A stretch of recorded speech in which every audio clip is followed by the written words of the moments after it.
ઉત્તરાયણમાં બધાની ઘરે ઊંધિયું તો બને જ છે। જો ઊંધિયું બનાવવું હોય તો આવી રીતે એકવાર જરૂરથી ટ્રાય કરજો। આના માટે મેં પહેલાં મરચાં અને રીંગણ ભરવા માટે મસાલો બનાવ્યો છે। એની અંદર ચવાણું, સીંગ, વરિયાળી, તલ, ખાંડ અને લીંબુ બધું નાખીને મિક્સી જારની અંદર ગ્રાઇન્ડ કરી લીધું છે।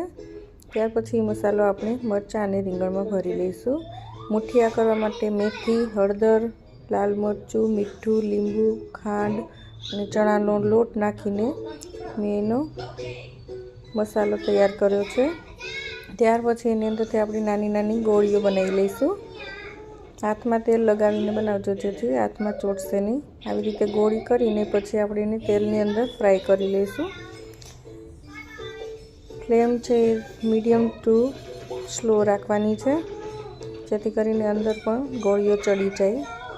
આવી ગોલ્ડન બ્રાઉન થાય ત્યાં સુધી આપણે એને તળી લેવાની છે। ત્યાર પછી એને બહાર કાઢી લઈશું। એ જ તેલમાં આપણે આ રીતે બધા શાકભાજી લઈ લીધા છે।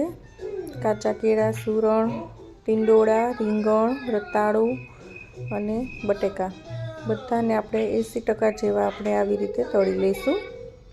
ત્યાર પછી આપણે તુવેર, સુરતી પાપડી, વટાણા, વાલ બધા લઈ લીધા છે। એને જે આપણે તેલ હતું એની અંદર આપણે બધા એડ કરીશું। થોડીવાર આવી રીતે સાતળવાના છે। ત્યાર પછી આપણે એની અંદર જે તળેલા શાકભાજી હતા એ બધા જ આપણે એડ કરી દઈશું।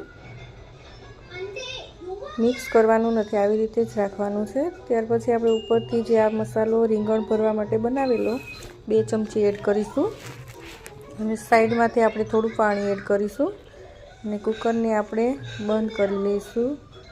ત્યાર પછી આપણે એને 2 વિસલ લગાવશું। ત્યાર પછી મેં આ રીતે ખડા મસાલા લીધા છે તેને તેલની અંદર એડ કરી લઈશું। થોડીવાર સાતળીને આપણે જે ટમેટાની ગ્રેવી બનાવી છે એને આપણે એડ કરી લઈશું। ત્યાર પછી એને મિક્સ કરીને થોડીવાર માટે આપણે સાતળીશું। થોડું મીઠું એડ કરી દઈશું। તેલ છૂટું પડે એ રીતે આપણે થોડીવાર માટે સાતળવાની છે। ત્યાર પછી ઊંધિયાનો મસાલો એડ કરી દીધો છે 2 ચમચી જેટલો। લાલ મરચું એડ કરીશું, મિક્સ કરી લઈશું। થોડીવાર માટે પાછું તેને ચડવા દઈશું। ત્યાર પછી એકદમ આવી રીતે તેલ છૂટું પડે ત્યાં સુધી ચડી જાય પછી આપણે એની અંદર જે કુકરની અંદર શાકને બધું બાફ્યું હતું એ આપણે એડ કરી દઈશું। આવી રીતે સરસ હલાવી લેવાનું છે જેથી કરીને બધો મસાલો છે સરસ મિક્સ થઈ જાય।